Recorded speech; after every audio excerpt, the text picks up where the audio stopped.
Hi viewers, welcome to our channel. ఈరోజు మనం ఒక వెరైటీ పులిహోర తయారు చేసుకుందామండి. దాంట్లో స్పెషల్ ఏంటంటే నూపప్పు, ఎండుమిరపకాయ వేయించుకొని పౌడర్ చేసుకొని పులిహోర తయారు చేసుకుందాము. చాలా టేస్టీగా ఉంటుందండి. దానికి కావాల్సిన పదార్థాలు చూసేద్దాము. నేను ఒక పావు డబ్బా అంటే ఒక పావు కేజీ బియ్యం తీసుకున్నాను. పావు కేజీ బియ్యం, కొద్దిగా చిన్న సైజు బత్తాయికాయ అంతా చింతపండు, 3 చెంచాలు నూపప్పు, 4 ఎండుమిరపకాయలు. చక్కగా ఈ రెండు దోరగా వేయించుకొని పౌడర్ చేసుకుందామండి మిక్సీలో. ఇంకా మిగతా వస్తువులు చూసేద్దాం. ఇక్కడ చూడండి, తిరగమాత పెట్టుకోవడానికి నూనె, ఆవాలు, మినపప్పు, శనగపప్పు, జీలకర్ర, వేరుశనగ పప్పులు, కొద్దిగా జీడిపప్పు, పసుపు, రుచికి సరిపడా ఉప్పు, ఇంగువండి. ఇంగువ లేనిదే ఏ పులిహోర బాగోదు కదా. కొంచెం పచ్చిమిరపకాయలు, తిరగమాతలోకి ఎండుమిరపకాయలు, కరివేపాకు రెబ్బలకు 3. ఇవి కావాల్సిన పదార్థాలు. ముందుగా ఈ బియ్యం చక్కగా కడిగేసుకొని పొడి పొడిలాడుతూ అన్నం వండేసుకుందామండి. అదే రకంగా చింతపండు కూడా మనం కడిగి నానబెట్టుకుందాము. అన్నీ రెడీ చేసేసుకొని స్టార్ట్ చేసేద్దామండి. అన్నము చక్కగా ఉడికిచ్చేసుకున్నామండి. చూసారా, కుక్కర్లో పెట్టేస్తానండి నేను. కుక్కర్లో పెట్టడం వల్ల ఏంటంటే ముద్ద అవ్వకుండా మనం కొంచెం నూనె అనేది 1 చెంచా వేసుకుంటే అన్నము పొడి పొడిలాడుతూ ఉంటుందండి. ఇది చిన్న టిప్ అండి, గుర్తుపెట్టుకోండి. కొంచెం నూనె వేసేసుకుని మనం ఇట్లా అనేస్తే అన్నం చూడండి మెతుకు అంటుకోకుండా పొడి పొడిలాడుతుంది. ఇప్పుడు చింతపండు కూడా మనం నానబెట్టేసుకున్నాము. నూపప్పు వేయించుకోవటానికి మనం ఒక ప్యాన్ వేడి చేసుకుందామండి. నూపప్పు వేయించుకోవటానికి మనం ఒక ప్యాన్ వేడి చేసుకున్నాము. దాంట్లో ప్యాన్ వేడెక్కింది. ఈ నూపప్పు వేసేసుకొని ఎండుమిరపకాయలు తీసుకున్నాం కదా, ఇవి కూడా వేసి మనం కొంచెం దోరగా వేయించుకుందామండి. మరి ఎర్రగా అయిపోకూడదు, చిట్పట్లాడితే చాలు. చూడండి,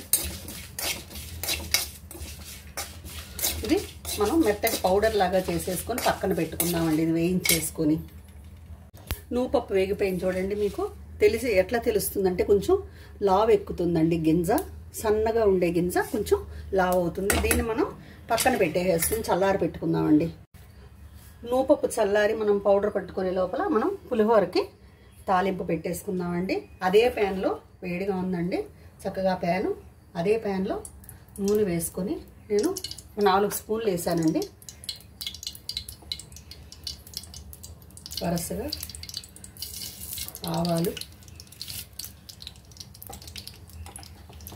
ఆవాలు వేగుతున్నాయండి. జీలకర్ర, మినప్పప్పు, కొద్దిగా శనగపప్పు. పప్పులు అనేవి మీ టేస్ట్ ప్రకారం వేసుకోండి, ఎట్లా వేసుకున్నా కూడా బాగుంటాయి. ఎండుమిరపకాయలు,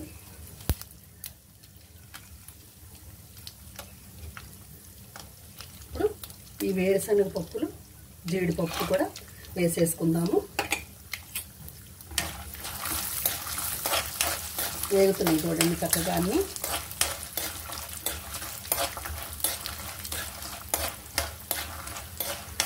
వేయించేసుకుని ఇది మనం అన్నం మీద వేసేసుకుందామండి. ఇందాక మనం అన్నం రెడీ చేసుకున్నాం కదా, దానిపైన వేసేసుకుందాం. ఈ తిరగమాత అంతా కూడా, చింతపండు పులుసు, తిరగమాత మొత్తం కూడా మనం అందులో వేసేసుకుందాం. ఇప్పుడు ఇంగు వేద్దామండి ఇందులో.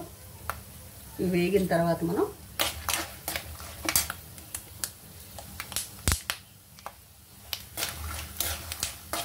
మాడిపోకుండా వేయించుకోవాలండి.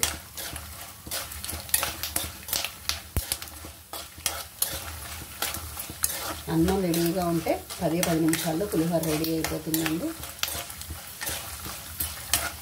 ఇలా దోరగా వేయించుకోవాలి, మాడిపోకూడదండి పప్పులు. ఇప్పుడు దీంట్లో నేను 1/2 చెంచా ఇంగు వేసానండి. ఎప్పుడు ఇంగు ఉంటేనే మనకి పులిహోర రుచిగా ఉంటుంది. ఇది కూడా మనం కలిపేసేసుకొని, పచ్చిమిరపకాయలు ఉన్నాయి కదా, ఇట్లా మధ్యకి కట్ చేసేసుకొని వేసేసుకుందామండి.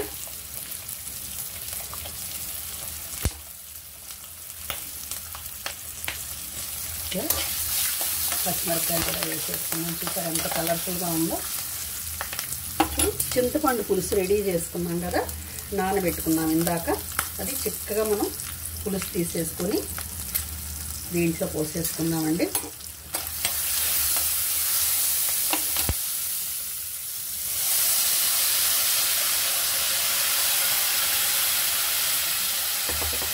ఇంకా కొంచెం చిక్కగా తీసి ఇందులో పోసుకున్నామండి. మిగతా చింతపండు కూడా ఇట్లాగా మనం జ్యూస్ చేసేసుకొని పోసేసుకున్నాము. అడుగుదంతా పోయికండి, ఎప్పుడు కూడా అడుగును కొంచెం మట్టిలాగా ఉంటుంది చూడండి, ఇది అందువల్ల నేను అడుగుది పోయినండి. ఇప్పుడు దీంట్లో రుచికి సరిపడా ఉప్పు వేసేసుకుందాము. చూడండి, నేను ఈ అన్నానికి సరిపడా వేస్తున్నానండి, మీరు మీ టేస్ట్ని బట్టి ఉప్పు అనేది వేసుకోండి. ఇప్పుడు దీన్ని బాగా మనం ఉడకనిద్దామండి. చింతపండు పులుసు మొత్తం పచ్చిమిరపకాయలన్నిటికీ కూడా మనకి పట్టాలి. ఇప్పుడు దీన్ని ఉడికిన తర్వాత అన్నంలో కలుపుకుందామండి. ఒక మిక్సీ జార్ తీసుకొని మనం చక్కగా ఇట్లా పౌడర్ చేసుకుందామండి. నువ్వుపప్పును ఎండుమిరపకాయలు ఇది రెడీ చేసేసుకుందాము. నువ్వు పొడి రెడీ అయిపోయిందండి. చూడండి, చక్కగా ఇట్లా రెడీ చేసేసుకున్నాం నువ్వుపప్పు ఎండుమిరపకాయ. ఇప్పుడు దీన్ని మనం ఇందాక అన్నం వండుకున్నాం కదా, అన్నం పైన మనం వేసేసుకుందాం. చూడండి, ఒకటి ఒకటి మనం ఇట్లా కలిపేసేసుకోవటమే. కరివేపాకు తీసుకున్నాం కదా ఇందాక, చక్కగా కరివేపాకు, పసుపు,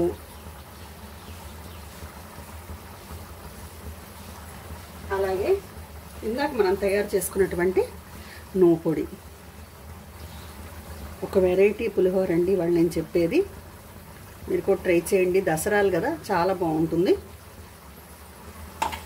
ఇప్పుడు మనం చింతపండు పులుసు ఉడికిన తర్వాత అది కూడా ఇందులో మనం యాడ్ చేసేసుకుందామండి. చక్కగా మనకి తిరగమాత వేగిపోయింది చూడండి. చింతపండు పులుసు అంతా కూడా చక్కగా ఉడికిందండి పచ్చిమిరపకాయలు అన్నిట్లో. ఇప్పుడు దీన్ని స్టవ్ ఆఫ్ చేసేసేద్దాము. స్టవ్ ఆఫ్ చేసేసి ఇందాక మనం అన్నం తీసుకున్నాం కదా, ఆ అన్నము ఒకసారి నువ్వు పొడి అన్నీ వేసాం కదా, కలుపుకుందామండి దీన్ని. చూడండి, ఎప్పుడైనా సరేనండి అన్నం వండంగానే ఒక చెంచా నూనె అనేది అన్నం మీద వేసేయండి. వేస్తే కనుక మీకు అన్నం అస్సలు గడ్డ కట్టదండి. దీన్ని చక్కగా కలుపుకున్న తర్వాత మనం చింతపండు పులుసు కూడా వేసేసుకుందాము. నువ్వు పొడి అంతా కూడా మనం చక్కగా ఇట్లా కలిపేసుకున్నామండి. అన్నం చూడండి పొడి పొడిలు ఆడుతుంది. ఇప్పుడు దీంట్లో మనం చింతపండు ఉడికించుకున్నాం కదా ఇందాక, అది వేసేసుకుందామండి.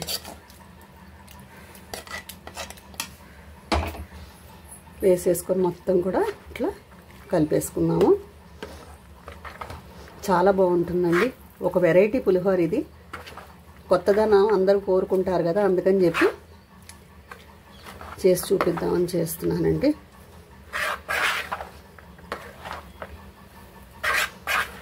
అంతేనండి, అన్నం రెడీగా ఉంటే 10 నిమిషాల్లో పులిహోర రెడీ అయిపోతుంది. చూస్తున్నారా, ఇది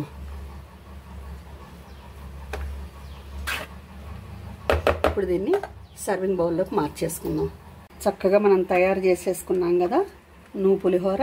చూడండి ఎంత గుమగుమలు ఆడిపోతుందో, చక్క పొడి పొడిలు ఆడిపోతున్నది. ఇప్పుడు దీన్ని మనం ఈ సర్వింగ్ బౌల్లోకి మార్చేసుకుందాము. ఈ పండగ రోజుల్లో చక్కగా అందరూ చేసుకుని ఒక వెరైటీ పులిహోర అమ్మవారికి నివేదన చేసుకోండి. కొత్తగా ఉంది కదా నువ్వు పులిహోర. అంతా మనం సర్వింగ్ బౌల్లోకి మార్చేసుకుందామండి. ఎంతో కలర్ఫుల్గా గుమగుమలాడిపోతుందండి నువ్వు పులిహోర. మీరు కూడా తప్పకుండా ట్రై చేయండి. ఈ నవరాత్రుల్లో అమ్మవారికి నైవేద్యం పెట్టుకొని మీరు టేస్ట్ చూడండి. మీకు కనుక ఈ వీడియో నచ్చినట్లయితే లైక్ చేయండి, షేర్ చేయండి, సబ్స్క్రైబ్ చేయండి. Thank you.